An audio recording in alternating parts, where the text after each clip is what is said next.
Hello everyone. তো জীবনী শক্তির এই পর্বে আমরা আসলে সালোক সংশ্লেষণ বলতে কি বোঝায় এই জিনিসটা ব্যাখ্যা করব। ডিটেলসটা ধাপে ধাপে পরের পর্বগুলোতে আসবে। তো এর আগের পর্বে আমরা এটিপির গঠন সম্পর্কে জেনেছি। তো ওই ভিডিওটা যদি কেউ মিস করে থাকো তাহলে ওই ভিডিওর লিঙ্কটা আমি ডেসক্রিপশন বক্সে দিয়ে দিচ্ছি, সবাই ওই ভিডিওটা দেখে তারপরে এই অংশটাতে চলে আসবে, ঠিক আছে। তো আমরা আজকের টপিকস আমাদের সালোক সংশ্লেষণে চলে যাচ্ছি। তো সালোক সংশ্লেষণ বলতে আসলে কি বোঝায়, যে প্রক্রিয়ায় উদ্ভিদ খাবার তৈরি করে।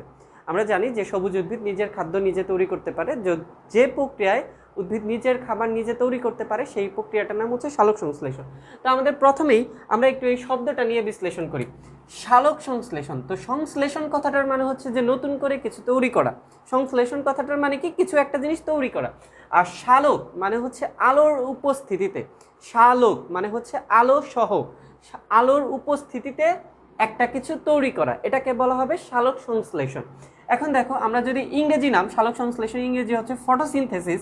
তো আমরা যদি এই ওয়ার্ডটাকে বিশ্লেষণ করি, ফটো কথাটার মানে হচ্ছে আলো, ফটো কথাটার মানে কি আলো, আর সিনথেসিস কথাটার মানে হচ্ছে সংশ্লেষণ। তাহলে আলোর উপস্থিতিতে সংশ্লেষণ একই কথা।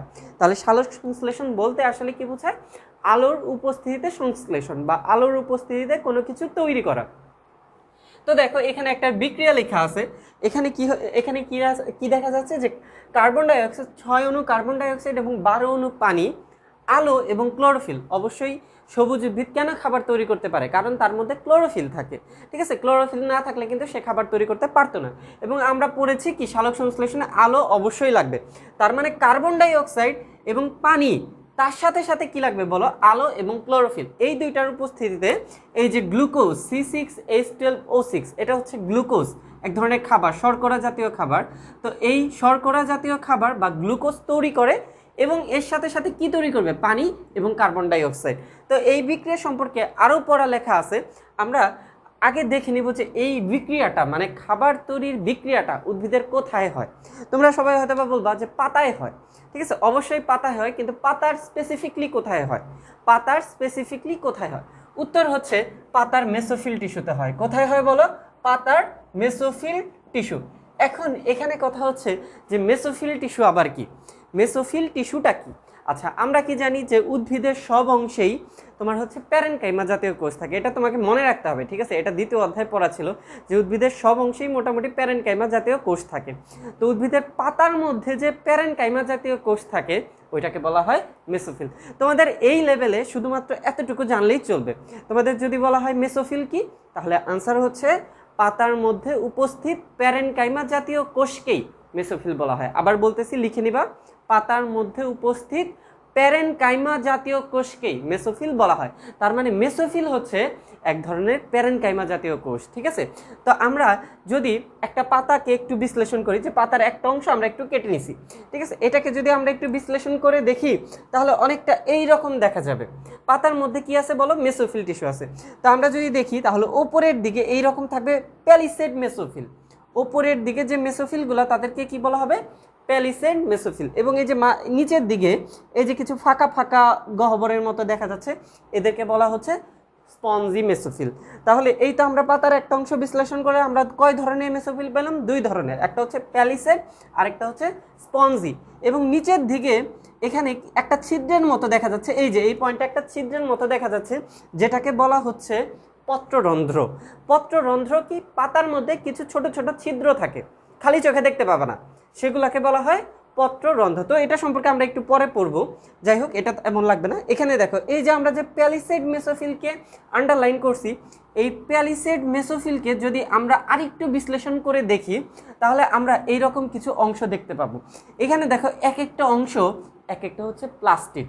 তার মানে প্যালিসেড মেসোফিলের মধ্যে অনেকগুলো প্লাস্টিড থাকবে। প্যালিসেড মেসোফিলের মধ্যে কি থাকবে বলো, প্লাস্টিড থাকবে। এই যে এগুলো এক একটা কি, এক একটা হচ্ছে প্লাস্টিড। এই তো আমরা একটা প্লাস্টিডের চিত্র আঁকছি এখানে। তাহলে দেখো, পাতার কোথায় আসলে তোমার হচ্ছে সালোক সংশ্লেষণটা হচ্ছে মেসোফিল টিস্যুতে। কোন মেসোফিল টিস্যু, প্যালিসেড মেসোফিল। এই প্যালিসেড কেন প্যালিসেড মেসোফিলের মধ্যে হচ্ছে, কারণ প্যালিসেড মেসোফিলের মধ্যে প্লাস্টিড থাকে। আর প্লাস্টিডের মধ্যেই কি থাকে, প্লাস্টিডটাই হচ্ছে ক্লোরোফিল। প্লাস্টিডের মধ্যেই আসলে ক্লোরোফিলটা পাওয়া যাবে। এই কারণে যদি বলা হয় যে এই সালোক সংশ্লেষণ প্রক্রিয়াটা কোথায় ঘটে, উত্তর হচ্ছে পাতার মেসোফিল টিস্যুতে। এবং কোন মেসোফিল এক্স্যাক্টলি যদি বিশ্লেষণ করে বলা হয় তাহলে বলতে হবে প্যালিসিড মেসোফিল। ঠিক আছে, এই চিত্রটা তোমাদের বইয়েই আছে, এটা তোমরা বইয়ে এই চিত্রটা পেয়ে যাবা। ঠিক আছে, তো এই যে আমরা যে সালোক সংশ্লেষণের বিক্রিয়াটা লিখছি, এই বিক্রিয়া থেকে আমাদের বেশ কিছু কোশ্চেন আসে। ঠিক আছে, তো আমরা এখন এই বিক্রিয়া থেকে কি কি কোশ্চেন আমাদের লাগতে পারে ওই সম্পর্কে একটু পড়ে ফেলি। দেখো, প্রথম কোশ্চেন, এই যে এটা যে একটা সালোক সংশ্লেষণ প্রক্রিয়া, প্রথম কোশ্চেন হচ্ছে এই প্রক্রিয়ায় কে জারিত হয় কে বিজারিত হয়। আচ্ছা, সালোক সংশ্লেষণ এই প্রক্রিয়াটা আসলে একটা জারণ বিজারণ বিক্রিয়া। সালোক সংশ্লেষণ প্রক্রিয়াটা কোন ধরনের বিক্রিয়া বলো? জারণ বিজারণ বিক্রিয়া। তো জারণ বিজারণ বিক্রিয়ায় কি হয়? একজন জারিত হয় আরেকজন বিজারিত হয়। তো তোমাদের যদি জারণ বিজারণ সম্পর্কে ধারণা না থেকে থাকে, আমি একটু শর্ট করে এখানে লিখে রাখছি, এটা বুঝিয়ে দিব। তবে এটার ডিটেলস তোমরা কেমিস্ট্রির 7ম অধ্যায়ে পেয়ে যাবা। তো জারণ বলতে একটা খুবই কমন একটা প্রবাদ আছে যে ইলেকট্রনের ছাড়ন মানেই জারণ। ইলেকট্রনের ছাড়ন মানেই জারণ, মানে কেউ যদি ইলেকট্রন ছেড়ে দেয় বা ত্যাগ করে তখন কোন বিক্রিয়া হবে? তখন জারণ বিক্রিয়া হবে। দেখো, ইলেকট্রন ত্যাগ জারণ বিক্রিয়া, তাহলে এটার যে বিপরীত প্রক্রিয়া সেটাকেই আমরা বলবো বিজারণ। তাহলে জারণের বিপরীত প্রক্রিয়াটার নাম কি বলো? বিজারণ। তাহলে ইলেকট্রন ত্যাগ যদি জারণ হয়, মানে ইলেকট্রনের ছাড়ন যদি জারণ হয়, তাহলে ইলেকট্রনের গ্রহণ কোন বিক্রিয়া হবে? বিজারণ। ইলেকট্রনের গ্রহণ হবে বিজারণ বিক্রিয়া। আবার জারণ বিক্রিয়া অন্যভাবেও হতে পারে। ধরো কোনো কিছুর সাথে অক্সিজেন সংযোজন করলাম, তাহলে অক্সিজেন সংযোজন এটা এক ধরনের জারণ বিক্রিয়া। তাহলে অক্সিজেন সংযোজন যদি জারণ হয়, অক্সিজেন অপসারণ কি হবে? বিজারণ। কারণ জারণের উল্টা প্রক্রিয়াটার নাম কি বলো? বিজারণ বিক্রিয়া। তাহলে অক্সিজেন সংযোজন জারণ, অক্সিজেন অপসারণ হচ্ছে বিজারণ। আবার হাইড্রোজেন সংযোজন যেটা, সেটা হচ্ছে এক ধরনের বিজারণ বিক্রিয়া। হাইড্রোজেন সংযোজন কোন ধরনের বিক্রিয়া? বিজারণ। তাহলে হাইড্রোজেন সংযোজন যদি বিজারণ হয়, হাইড্রোজেন অপসারণ কি হবে বলো তো? জারণ হবে কিন্তু। তাহলে এখানে একটু খেয়াল করো যে এখানে তোমার কি ছিল? কার্বন ডাই অক্সাইড ছিল। দেখো তো, এখানে সিও মাঝখানে কে আসছে? হাইড্রোজেন আসছে। তার মানে তুমি যদি একটু যদি খেয়াল করো যে কার্বন ডাই অক্সাইড থেকে কিন্তু আসলে গ্লুকোজটা আসছে। কার্বন ডাই অক্সাইড থেকে কি আসছে বলো? গ্লুকোজটা আসছে। দেখো, কিন্তু কার্বন ডাই অক্সাইডের মধ্যে কিন্তু কোনো হাইড্রোজেন ছিল না, কিন্তু গ্লুকোজের মধ্যে কিন্তু হাইড্রোজেন চলে আসছে। তার মানে কি এখানে হাইড্রোজেন ঢোকানো হয়েছে বা হাইড্রোজেন যুক্ত করা হয়েছে কার্বন ডাই অক্সাইডের ভেতরে। তাহলে হাইড্রোজেন সংযোজন হয়েছে, তাই না? হাইড্রোজেন এখানে কি হয়েছে বলো? সংযোজন হয়েছে। তাহলে হাইড্রোজেন সংযোজন মানে কি বিক্রিয়া বলো তো? বিজারণ বিক্রিয়া। তাহলে এখানে কে বিজারিত হচ্ছে বলো তো? কার্বন ডাই অক্সাইড বিজারিত হচ্ছে। কার্বন ডাই অক্সাইড বিজারিত হয়ে কি তৈরি করতেছে? গ্লুকোজ তৈরি করতেছে। আবার দেখো, এই যে এখানে যে পানি ভেঙে আসলে অক্সিজেন তৈরি হয়েছে। পানি ভেঙে কি তৈরি হয়েছে বলো? অক্সিজেন তৈরি হয়েছে। তাহলে দেখো তো, পানির মধ্যে কিন্তু হাইড্রোজেন ছিল। ঠিক আছে, এখন এই অক্সিজেনের মধ্যে কি কোনো হাইড্রোজেন আছে? নাই কিন্তু। তার মানে পানি থেকে কি হাইড্রোজেন অপসারণ হয়েছে না? তাহলে বলো তো, হাইড্রোজেন অপসারণ মানে কোন বিক্রিয়া? হাইড্রোজেন অপসারণ মানে হচ্ছে জারণ বিক্রিয়া। তাহলে সালোক সংশ্লেষণ প্রক্রিয়ায় কে জারিত হয় কে বিজারিত হয় বলো? পানি জারিত হয়ে অক্সিজেন তৈরি করে এবং কার্বন ডাই অক্সাইড বিজারিত হয়ে গ্লুকোজ তৈরি করে। এটা খুবই ইম্পর্টেন্ট এমসিকিউ, যে সালোক সংশ্লেষণ প্রক্রিয়ায় কে জারিত হয়? পানি জারিত হয়। পানি জারিত হয়ে কি তৈরি করে? অক্সিজেন তৈরি করে এবং কার্বন ডাই অক্সাইড বিজারিত হয়ে কি তৈরি করে? গ্লুকোজ তৈরি করে। সেক্ষেত্রে আমরা বুঝলাম কি সালোক সংশ্লেষণ একটা কোন ধরনের বিক্রিয়া? জারণ বিজারণ বিক্রিয়া। আচ্ছা, এখন নেক্সট কোশ্চেনটা হচ্ছে, এই যে আমরা যে অক্সিজেনটা পাচ্ছি, এই অক্সিজেনটা আসলে কোথা থেকে পাচ্ছি? কার্বন ডাই অক্সাইড থেকে পাচ্ছি না পানি থেকে পাচ্ছি? তোমরা হয়তোবা এখন এই যে আমি এটা বুঝাইছি বলে হয়তোবা বলতে পারবা, কিন্তু যদি এটা না বুঝাইতাম তাহলে কিন্তু ডিরেক্টলি তোমরা বুঝতে পারতা না। কেন বলো তো? কারণ দেখো, কার্বন ডাই অক্সাইডের মধ্যেও কি অক্সিজেন আছে, আবার পানির মধ্যেও কি আছে বলো তো? অক্সিজেন আছে। তাহলে তুমি কিন্তু আসলে বলতে পারতেছো না যে এই অক্সিজেনটা কোথা থেকে আসছে, পানি থেকে আসছে না কার্বন ডাই অক্সাইড থেকে আসছে। সালোক সংশ্লেষণ প্রক্রিয়ায় নির্গত যে অক্সিজেনের উৎস, মনে রাখো, সালোক সংশ্লেষণ প্রক্রিয়ায় নির্গত যে অক্সিজেনের উৎস সেটা আসলে কোথা থেকে আসে? পানি থেকে আসে। এটাও একটা গুরুত্বপূর্ণ এমসিকিউ, যে সালোক সংশ্লেষণ প্রক্রিয়ায় নির্গত অক্সিজেনের উৎস কি, পানি না কার্বন ডাই অক্সাইড? উত্তর কি বলো? উত্তর হবে পানি। আচ্ছা, নেক্সট যে কোশ্চেন, যে সালোক সংশ্লেষণ প্রক্রিয়ার, দেখো তো, সালোক সংশ্লেষণ প্রক্রিয়া উদ্ভিদ কেন করে? অবভিয়াসলি খাবার তৈরির জন্য করে। তাহলে দেখো তো খাবার কিন্তু তৈরি করে ফেলছে। আচ্ছা, খাবার তৈরির পাশাপাশি সে কিন্তু খাবার তৈরি করেই থেমে যায়নি। খাবার তৈরি করার পাশাপাশি সে কি কি তৈরি করছে বলো? পানি এবং কার্বন ডাই অক্সাইডও কিন্তু তৈরি করছে। কিন্তু একটা কথা শোনো তো, যে উদ্ভিদ কি পানি এবং কার্বন ডাই অক্সাইড তৈরির জন্য সালোক সংশ্লেষণ প্রক্রিয়া করছে? করে নাই। কিন্তু কিসের জন্য করছে? তার নিজের খাবার তৈরির জন্য করছে। ঠিক আছে, তার মানে সালোক সংশ্লেষণ প্রক্রিয়ার প্রধান দ্রব্য কি? প্রধান উৎপাদ হচ্ছে তার এই খাবার, মানে গ্লুকোজ C6H12O6। তাহলে সালোক সংশ্লেষণ প্রক্রিয়ার প্রধান দ্রব্য বা প্রধান উৎপাদ কি? প্রধান উৎপাদ হচ্ছে গ্লুকোজ বা তার খাবার।